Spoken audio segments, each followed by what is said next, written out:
I just spent $2,000 on a new MacBook Pro M4 Pro and it was the best decision of my life. Here's why. Oh god. I bought this PC almost 5 years ago and even then it wasn't the top of the line computer and it was time for an upgrade. Okay, get down. Oh my god, why is it so heavy?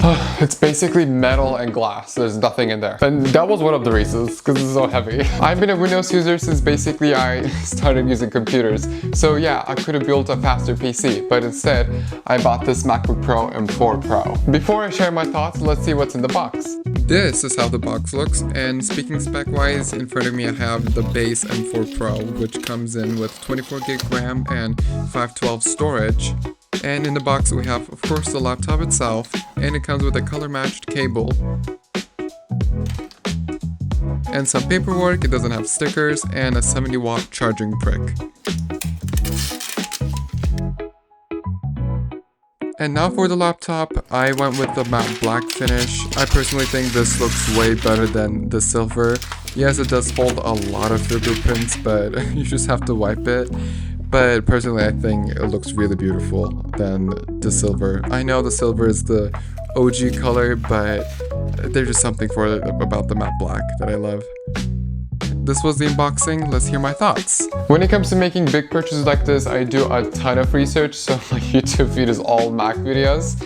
And this was my first MacBook, so I wasn't sure if I would adapt to macOS, or if it will be faster than a regular PC, or if the battery will hold up. I had some experience with macOS in the graphic design class, but using it daily, it was a totally new territory for me. After using it for 3 to 4 weeks, here's what I like. Performance was one of my main concerns, and coming from Windows, I always thought laptops were just slower and louder, but it wasn't the case with the M4 Pro. And this little laptop is faster than a desktop i7 14th gen, and the GPU is around a 4060, 4070. My old PC can barely handle video and photo editing, let alone 4K, but for this Mac, 4K is light work. I occasionally have to drop down the preview quality, but other than that, it's been flawless. With the M4 Pro, they bumped up the RAM from 18 to 24, which has been a big lifesaver for me coming from 16. I usually have Photoshop or After Effects running alongside with Premiere, and this laptop can use all the RAM instead of relying on the SSD. And for me, when I write essays, I have like 50 Chrome tabs open.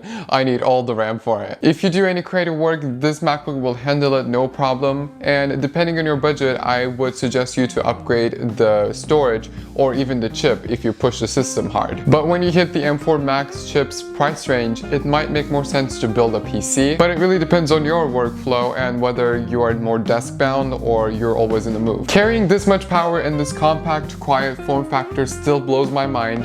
I think I only heard the fans once, otherwise silent. Since this was my first laptop in 5 years, I've been really cautious with the battery.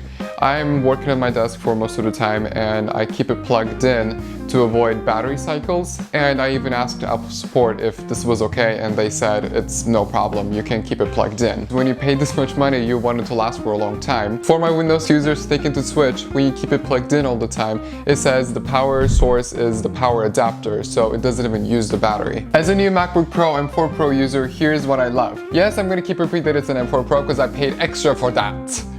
I've been really using the spacebar preview. When you press the spacebar, it previews the file you're looking at. Simple, but really awesome. And more macOS exclusive features like magic erase in photos, hot corners, and like background removal. Those are the little things that just makes the experience really smooth and fast. Instead of opening Photoshop all the time, I can just right click, remove background, and it just makes it 100 times easier. The design speaks for itself. It's sleek, beautiful. I love it. I love the color. I got the matte black, which does hold fingerprints, but you just have to wipe it all the time. And the trackpad experience is great. I'm more of a mouse person, but till the day I bought this, I've been using a trackpad all the time. The new screen has been awesome. The brightness in both SDR and HDR is perfect for editing or watching videos. And I also skipped the nano texture option, as you can see, because one, it was $150 extra, and two, I just prefer the glass more. The nano texture diffuses the reflections on screen, so it makes your colors more washed out. And this is one of the game changers for me. On Windows, transferring files from the computer to the phone was a pain. That meant emailing myself every link, file, photo. But now with the MacBook, I can just click AirDrop, so the files come from here to here instantly. Everything works seamlessly. I can get messages on my Mac or pick up the tabs I've been looking at my Mac on my iPhone. If I want to transfer links, instead of emailing, I can copy them here, paste them here. And even with photos, now with iPhone mirroring, I don't even have to pick up my phone. I just click on the iPhone mirroring, I can just drag and drop everything I want. Even with my AirPods, they wouldn't connect to my Windows. Now I don't even have to do anything, I just open them up, put it in my ear, and it's connected to the Mac. Those things make life so much easier and faster, and even though Apple is trying to lock you into their ecosystem, but it just works. And one of the things I really noticed were the speakers. I used to use this JBL Charge 3, and after hearing the MacBook, this feels very bass heavy and muddy. The MacBook speakers are like, they're no joke, they're actually really good. And after using the Mac for a couple of weeks, I can say that I like macOS more than Windows 11. It's just those little things that makes life easier, and it's just more intuitive too. I'm not a software engineer that's gonna go to like every detail to nitpick, but overall from a normal customer user, I like macOS more than Windows. Sorry. We listen and we don't judge, alright? And one of the things I really like about macOS is you get yearly updates in WWDC. Unlike Windows, you barely get a new feature like every 3 years. And there are some people out there that don't like Apple Intelligence as much, but for me as a student that's writing something every day, an email, an essay, or like a discussion post reply, having writing tool has been, like when I say a game changer, it's been awesome. To quickly proofread my paragraph and fix all of my grammatical and spelling errors has been awesome. It's been great. With the extra performance course, this MacBook is a beast. You can do anything you wish for. And here are the things I don't like about the Mac. There are so many missing core features that you have to patch them by installing third-party apps. For example, I installed a cursor app to fix the inverted scrolling. I installed an app called Background Music, which allows you to record internal audio while screen recording. Currently, when you screen record, you only get the screen, not the audio. Apple says this is because like more privacy reasons, but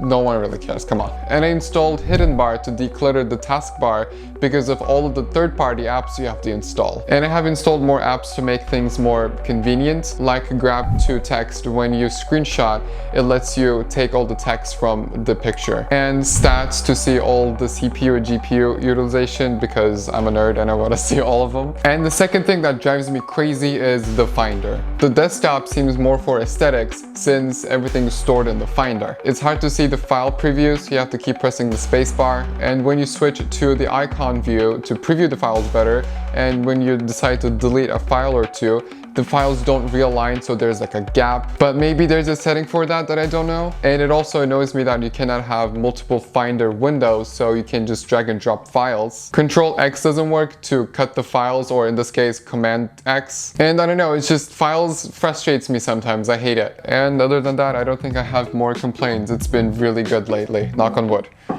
After using the MacBook Pro M4 Pro for a couple of weeks, I've been really happy with it. The design, the performance, the ecosystem is just a great device to work on. And of course, like any other device, there are some quirks like the Finder app, which I'm still mad about. But overall, it's a huge upgrade from my old setup, and I'm really happy with my purchase. What do you think? If you have switched to a MacBook, what was your experience like? Let me know down in the comments, and don't forget to like and subscribe.